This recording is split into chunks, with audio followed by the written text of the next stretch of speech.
He never made it. His feet slipped out from under him. Zero's head knocked against the back of his shoulder as he fell and tumbled into a small muddy gully. As he lay face down in the muddy ditch, he didn't know if he'd ever get up again. He didn't know if he'd even try. Had he come all this way just to— You need water to make mud. He crawled along the gully in the direction that seemed the muddiest. The ground became gloppier. The mud slashed up as he slapped the ground. Using both hands, he dug a hole in the soggy soil. It was too dark to see, but he thought he could feel a tiny pool of water at the bottom of his hole. He stuck his head in the hole and licked the dirt. He dug deeper, and as he did so, more water seemed to fill the hole. He couldn't see it, but he could feel it, first with his fingers, then with his tongue. He dug until he had a hole that was about as deep as his arm was long. There was enough water for him to scoop out with his hands and drop on Zero's face. Zero's eyes remained closed, but his tongue poked out between his lips, searching out the droplets. Stanley dragged Zero closer to the hole. He dug, then scooped some more water and let it pour out of his hands into Zero's mouth. As he continued to widen his hole, his hand came across a smooth, round object. It was too smooth and too round to be a rock. He wiped the dirt off of it and realized it was an onion. He bit into it without peeling it. The hot, bitter juice burst into his mouth. He could feel it all the way up to his eyes, and when he swallowed, he felt its warmth move down his throat and into his stomach. He only ate half. He gave the other half to Zero. Here, eat this. What is it? Zero whispered. A hot fudge sundae. Chapter 39. Stanley awoke in a meadow, looking up at the giant rock tower. It was layered and streaked with different shades of red, burnt orange, brown, and tan.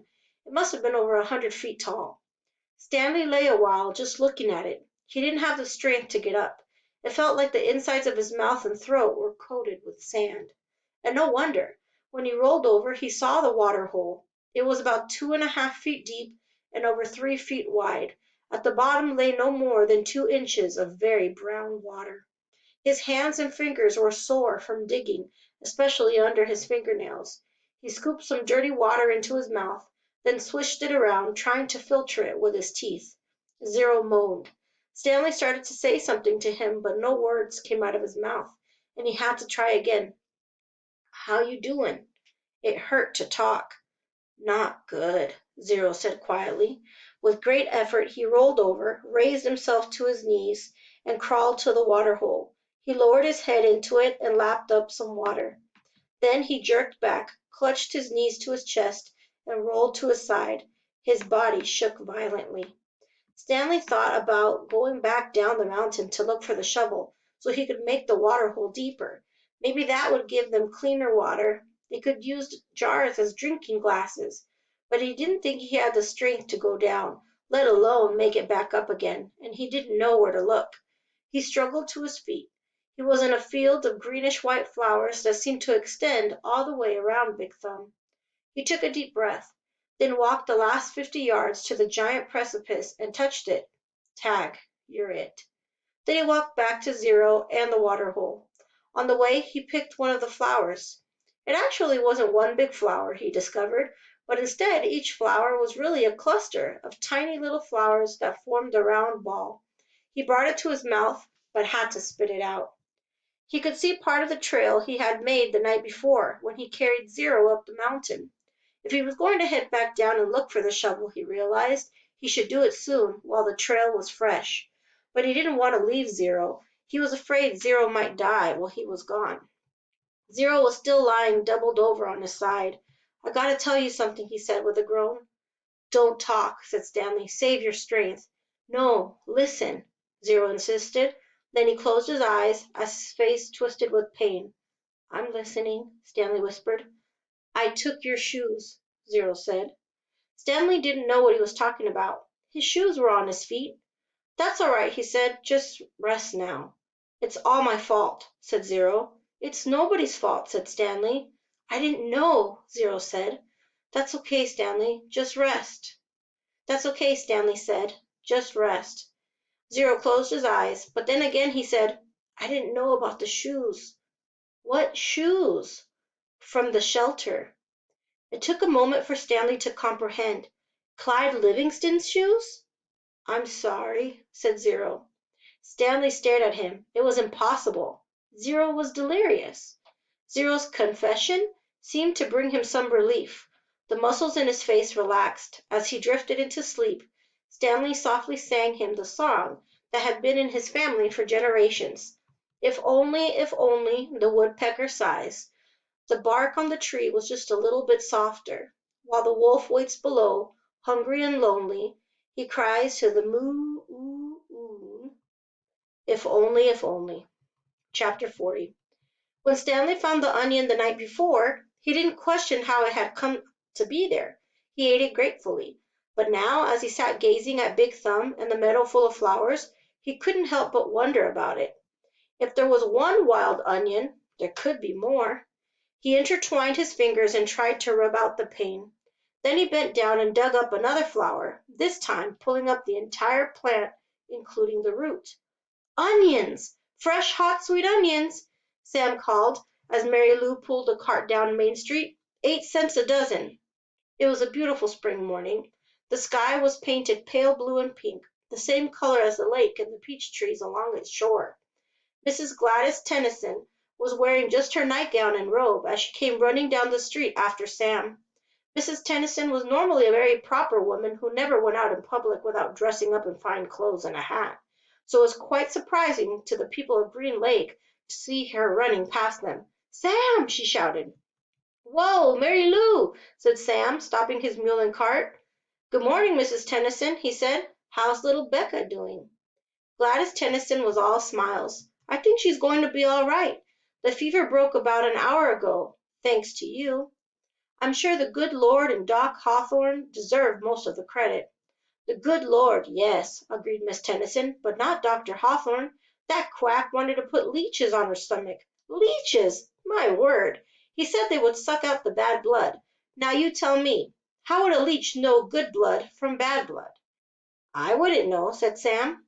"It was your onion tonic," said Mrs. Tennyson. "That's what saved her." Other townspeople made their way to the cart. "Good morning, Gladys," said Hattie Parker. "Don't you look lovely this morning?" Several people snickered. "Good morning, Hattie," Mrs. Tennyson replied. "Does your husband know you're parading about in your bedclothes?" Hattie asked. There were more snickers. "My husband knows exactly where I am and how I am dressed, thank you," said Mrs. Tennyson. "We have both been up all night and half the morning with Rebecca. She almost died from stomach sickness. It seems she ate some bad meat." Hattie's face flushed. Her husband, Jim Parker, was the butcher. "It made my husband and me sick as well," said Mrs. Tennyson, "but it nearly killed Becca, what with her being so young. Sam saved her life." "It wasn't me," said Sam. "It was the onions." "I'm glad Becca's all right," Hattie said contritely. "I keep telling Jim he needs to wash his knives," said Mr. Pike, who owned the general store. Hattie Parker excused herself, then turned and quickly walked away. "Tell Becca that when she feels up to it, to come by the store for a piece of candy," said Mr. Pike. "Thank you, I'll do that." Before returning home, Mrs. Tennyson bought a dozen onions from Sam. She gave him a dime and told him to keep the change. "I don't take charity," Sam told her, "but if you want to buy a few extra onions for Mary Lou, I'm sure she'd appreciate it." "All right, then," said Mrs. Tennyson. "Give me my change in onions." Sam gave Mrs. Tennyson an additional 3 onions, and she fed them one at a time to Mary Lou. She laughed as the old donkey ate them out of her hand. Stanley and Zero slept off and on for the next 2 days. 8 onions, all they wanted, and splashed dirty water into their mouths. In the late afternoon Big Thumb gave them shade. Stanley tried to make the hole deeper, but he really needed the shovel. His efforts just seemed to stir up the mud and make the water dirtier. Zero was sleeping. He was still very sick and weak, but the sleep and the onions seemed to be doing him some good. Stanley was no longer afraid that he would die soon. Still, he didn't want to go for the shovel while Zero was asleep. He didn't want him to wake up and think he'd been deserted. He waited for Zero to open his eyes. "I think I'll go look for the shovel," Stanley said. "I'll wait here," Zero said feebly, as if he had any other choice. Stanley headed down the mountain. The sleep and the onions had done him a lot of good as well. He felt strong. It was fairly easy to follow the trail he had made 2 days earlier. There was there were a few places where he wasn't sure he was going the right way, but it just took a little bit of searching before he found the trail again. He went quite a ways down the mountain, but still didn't find the shovel.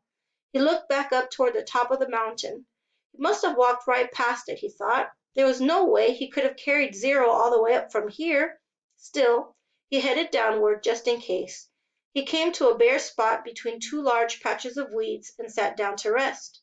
Now he had definitely gone too far, he decided. He was tired out from walking down the hill. It would have been impossible to have carried Zero up the hill from here, especially after walking all day with no food or water. The shovel must be buried in some weeds. Before starting back up, he took one last look around in all directions. He saw a large indentation in the weeds a little farther down the mountain. It didn't seem likely that the shovel could be there, but he'd already come this far. There, lying in some tall weeds, he found the shovel and the sack of jars. He was amazed. He wondered if the shovel and sack might have rolled down the hill, but none of the jars were broken, except the one which had broken earlier, and if they had rolled down the hill, it is doubtful that he would have found the sack and shovel side by side. On his way back up the mountain, Stanley had to sit down and rest several times.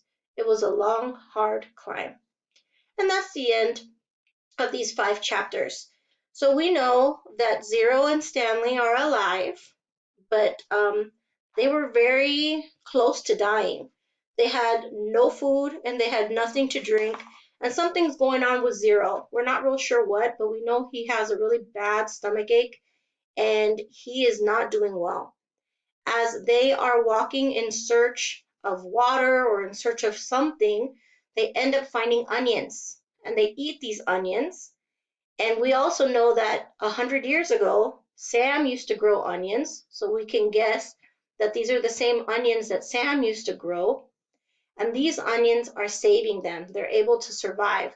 So right now, Stanley is able to find his shovel. He's going to try to use that to dig up into the mud to try to get to the water so that they can last a couple more days. See you tomorrow.